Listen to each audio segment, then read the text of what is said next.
ঠিকই দেখেছেন, আইএসএফ এর প্রার্থী হচ্ছেন কারা, কতগুলি সিটে লড়বে আইএসএফ, কোন কোন আসনে লড়বে আইএসএফ এবং তৃণমূলকে চাপে ফেলতে প্ল্যান রেডি আইএসএফ এর।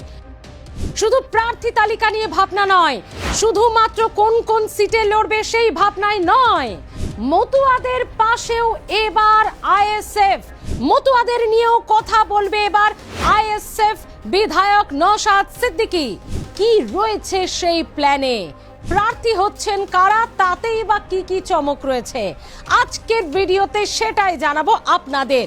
দেখুন, বিধানসভা নির্বাচন না, এখনো দিনক্ষণ ঘোষণা হয়নি, কিন্তু রাজ্যে তিনটি দলকে দেখলে, প্রথম তৃণমূল কংগ্রেস, দ্বিতীয় বিজেপি এবং তারপর হচ্ছে আইএসএফ, তাদেরকে দেখলে বোঝা যাচ্ছে মোটামুটি আসন্ন নির্বাচন পশ্চিমবঙ্গের মাটিতে। তাই একদিন এক মিনিটও সময় নষ্ট নয়, একেবারে ময়দানে নেমে সংগঠন মজবুত করা থেকে শুরু করে প্ল্যান রেডি করা তিনটি দলই করে চলেছে। আর সেখানে খুব এই দুদিন আগে সাম্প্রতিক সময়ে অভিষেক বন্দ্যোপাধ্যায় টার্গেট দিয়ে দিয়েছেন দক্ষিণ 24 পরগনা, সেই দক্ষিণ 24 পরগনার 31টি চাই, কারণ সেই 31-এর মধ্যে একমাত্র ভাঙড় গলার কাঁটা হয়ে রয়েছে তৃণমূলের কাছে, জিততে পারেনি তৃণমূল। সেই ভাঙড় তো চাই, সঙ্গে 50,000-এর লিড চাই 31-এর প্রত্যেকটি আসনে। শুধু তাই নয়, আপনাদের নিশ্চয়ই মনে আছে অভিষেক বন্দ্যোপাধ্যায় তিনি বলেছেন যে 214টি, এই 214টি আসন জিতেছিল তৃণমূল কংগ্রেস 2021-এ, একটিও যদি বাড়ে 2026-এ সেটা যেন ভাঙড়ই হয়। আরে ভাঙড় টার্গেট কেন? নওশাদ সিদ্দিকী বলেছেন কারণ সেখানে আমি আছি, আইএসএফ আছে, তাই টার্গেট। কারণ 293টা বিধায়কের দুর্নীতি আমি ফাঁস করে দিচ্ছি, কারচুপি আমি ফাঁস করে দিচ্ছি। তো এই তৃণমূলকে যখন তৃণমূলের যখন টার্গেট এই আইএসএফ এর নওশাদ সিদ্দিকী এবং ভাঙড় ও দক্ষিণ 24 পরগনা, তখন আইএসএফ এর নওশাদ সিদ্দিকী তিনিও বসে নেই। অভিষেক বন্দ্যোপাধ্যায় কি টার্গেট করবেন? তিনি বলছেন অনেক আগে থেকেই তাদের প্ল্যান রেডি, তারা জানে মানুষ তাদের সঙ্গে আছে। কি ভাবছেন, প্রার্থী তালিকায় চমক? কি ভাবছেন, কোনো ভিভিআইপি? হ্যাঁ, অভিষেক বন্দ্যোপাধ্যায় যেখানে বলছেন যে 2008 থেকে শুরু হয়েছিল পরিবর্তনের চাকা ঘোড়া রাজ্যে, যেটা প্রথম ঘুরিয়েছিল দক্ষিণ 24 পরগনা জেলা 2011-তে, সেই দক্ষিণ 24 পরগনাতেই এবার 31 আর সেই দক্ষিণ 24 পরগনাতেই নওশাদ সিদ্দিকী বলছেন আইএসএফ জিতে বসে আছে। আরে ভাঙড় তো আমরা জিতবই, আমি ভাবছি ডাবল ডিজিট নিয়ে।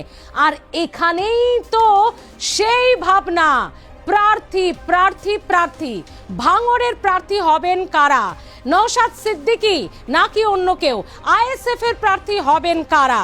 খুব স্পষ্টভাবে নওশাদ সিদ্দিকী তার প্ল্যান বলে দিলেন। কি বলছেন, কি ভাবছেন আপনাদেরকে জিজ্ঞেস করছি, কি ভাবছেন আমার এতগুলো কথার পরে? যে কোনো ভিভিআইপি, কোনো সেলিব্রিটি, কোনো অভিনেতা, কোনো অভিনেত্রী এরকমই চমক থাকবে তো? না বন্ধুরা, না। আইএসএফ এই দেখুনদারিতে নেই। আইএসএফ এর প্রার্থী কোনো টিকটকার হবে না, কোনো সিনেমা আর্টিস্ট হবে না, কোনো বলিউড টলিউড থেকে কোনো হিরো হিরোইন হবে না।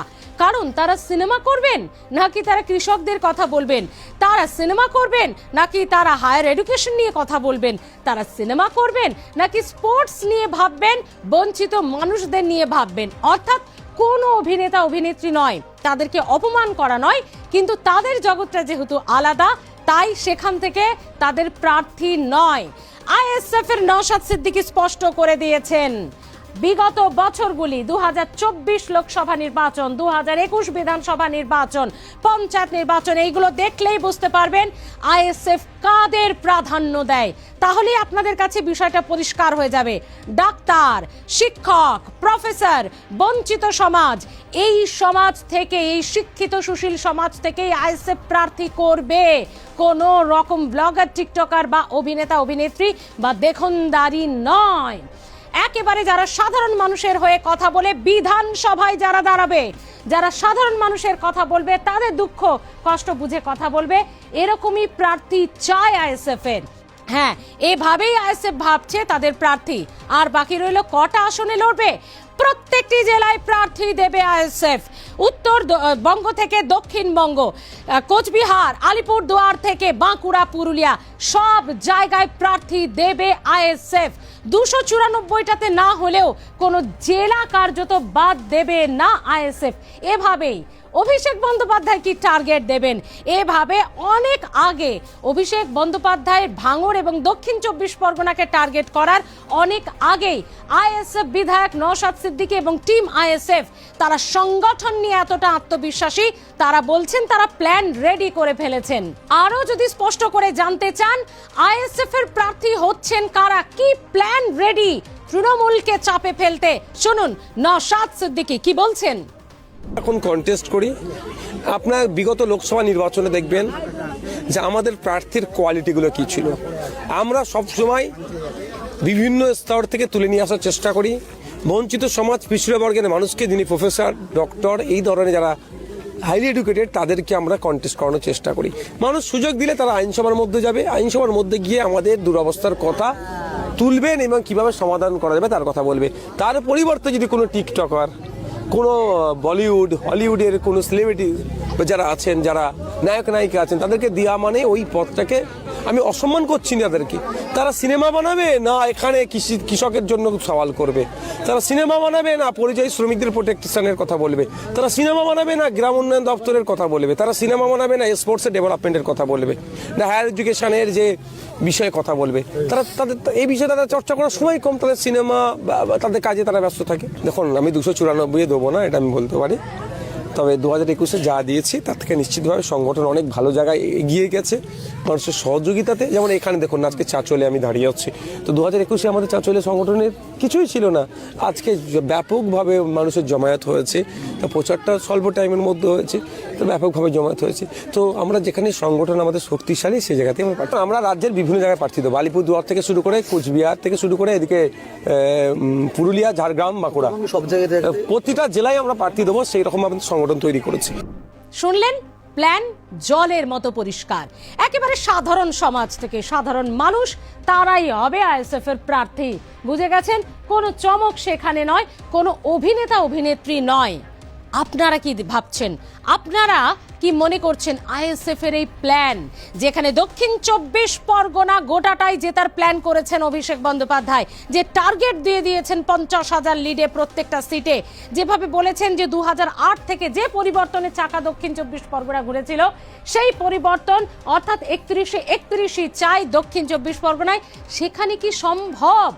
2024 লোকসভা নির্বাচনের ফলাফলে, বিধানসভা ওয়াইজ ফলাফলে, সেখানে আবার শওকত মোল্লা দাবি করছেন তারা 42,000-এরও বেশি ভোটে লিডে রয়েছে ভাঙড়ে। তাহলে এই প্ল্যানে এই যে সাধারণ মানুষকে, সুশীল সমাজকে, শিক্ষিত সমাজ থেকে প্রার্থী তুলে আনা আইএসএফ এর এই প্ল্যান কি ঠিক? আর শুধু এখানেই থেমে নেই আইএসএফ, আইএসএফ এর আরো বড় চমক, এবার মতুয়াদের পাশে আইএসএফ। হ্যাঁ, এখানেই শেষ নয়, এবার মতুয়াদের পাশেও আইএসএফ। মতুয়াদের একজনেরও যদি নাম বাদ যায় তাহলে আইনি পথে লড়াই করবে আইএসএফ। শান্তনু ঠাকুর, মমতা বালা ঠাকুরকে হুঁশিয়ারি দিয়ে একেবারে কড়া চ্যালেঞ্জ বলা যেতে পারে এই নওশাদ সিদ্দিকীর। তিনি বলে দিয়েছেন কোনো মতুয়া যেন বাদ না যায়, তাদেরকে নিয়ে রাজনীতি বরদাস্ত করা হবে না। এবার মতুয়াদের পাশেও আইএসএফ, তাহলে কিভাবে দেখছেন তার আগে শুনুন কি হুঁশিয়ারি দিয়েছেন আইএসএফ বিধায়ক নওশাদ সিদ্দিকী। একটা মতুয়াকে বাদ দেওয়া যাবে না। শান্তনু বাবুদের বলবো, আপনারা মতুয়াদেরকে নিয়ে প্রচুর খেলা খেলছেন। কখন বলছেন সিএ এর ফর্ম ফিল আপ করুন, শান্তনু বাবু, সুব্রত বাবু, মমতা বালা ঠাকুররা কি এই সিএ এর ফর্ম ফিল আপ করেছে? আমরা দেখতে চাই আগে ওনারা করেছেন নাকি। সহজ সরল মতুয়া ভাইদেরকে নিয়ে খেলা করা বন্ধ করতে হবে। আমি শান্তনু বাবুদেরকে, মমতা বালা ঠাকুরদেরকে আমি সম্মান দিই, তার শরীরে যে রক্ত বইছে, হরিচাঁদ ঠাকুর, গুরুচাঁদ ঠাকুরের রক্ত বইছে, আমি সম্মান করি। কিন্তু রাজনৈতিক নেতা হিসাবে যেভাবে মতুয়াদেরকে মিসলিড করছে, এটা মেনে নেওয়া যাবে না। আমরা দীপ্ত কণ্ঠে বলছি, একটা মতুয়ার নাম যদি বাদ পড়ে, বৈধ ভোটারের কোনো মতুয়া হতে পারে, আর ঝাড়গ্রামের আদিবাসী, পুরুলিয়ার মাহাতো হতে পারে, ফুরফুরা শরীফের কোনো সিদ্দিকী পরিবার হতে পারে, বা এখানে কোনো আনসারির নাম যদি বাদ পড়ে, আমার চাচলের যে কোনো বৈধ ভোটারের একজনের যদি নাম বাদ পড়ে, আইনত লড়াই চলবে। নির্বাচন কমিশনকে আমরা ছেড়ে কথা বলবো না, আইনের মাধ্যমে বুঝে নেব। অর্থাৎ একদিকে শিক্ষিত সমাজকে প্রার্থী করা, একদিকে উত্তরবঙ্গ থেকে দক্ষিণবঙ্গ প্ল্যান, একদিকে প্রত্যেকটি জেলাকে টার্গেট, আরেকদিকে মতুয়াদের পাশে দাঁড়ানো, সব মিলিয়ে তৃণমূলের যে টার্গেট সেই টার্গেটকে ভেঙে চুরে দিতে পারবেন আইএসএফ বিধায়ক নওশাদ সিদ্দিকীর এই ভাবনা চিন্তা, এত সুন্দর ভাবনা চিন্তা, এত বলিষ্ঠ আত্মবিশ্বাস, নাকি অভিষেক বন্দ্যোপাধ্যায় এত আগে থেকে যে টার্গেট দক্ষিণ 24 পরগনার জন্য বেঁধে দিয়েছে তাতেই খানিকটা কুপোকাত হয়ে যাবে আইএসএফ? অবশ্যই জানাতে ভুলবেন না আপনাদের মতামত, আপনাদের কমেন্টের আশায় থাকলাম। শুধু কি ভাঙড়েই আটকে যাবে আইএসএফ, নাকি সত্যি প্রতিটি জেলায় আইএসএফ এর প্রার্থী দেওয়ার যে ভাবনা তাতে সফলতা আসবে? যে ডাবল ডিজিটের কথা বিধায়কের কথা বলেছেন, যে ভাঙড় তো আমরা জিতেই গেছি, নওশাদ সিদ্দিকী আগের ভিডিওতেই আপনাদের জানিয়েছি, এবার আমার টার্গেট ডাবল ডিজিট। রাজ্য আইনসভায়, বিধানসভায় সাধারণ মানুষ চাইলে এই সুশীল সমাজের ডাক্তার, প্রফেসর, শিক্ষক থেকে শুরু করে খেটে খাওয়া মানুষ তারাই প্রতিনিধি হবে। সত্যি কি প্ল্যানটা তৃণমূলের টার্গেটের কাছে টিকতে পারবে? জনতা জনার্দন তো আপনারা, বলবেন তো আপনারা, ভোট দেবেন তো আপনারা, তো বলুন, কমেন্টে এসে জানান আইএসএফ এর এই প্ল্যান তৃণমূলকে হারাতে কতটা সঠিক? আইএসএফ এর এই প্রার্থী তালিকার ভাবনা তৃণমূলকে চ্যালেঞ্জ দিতে কতটা ঠিক? জানাতে ভুলবেন না। ভালো থাকুন, দেখতে থাকুন আর প্লাস নিউজ ডিজিটাল।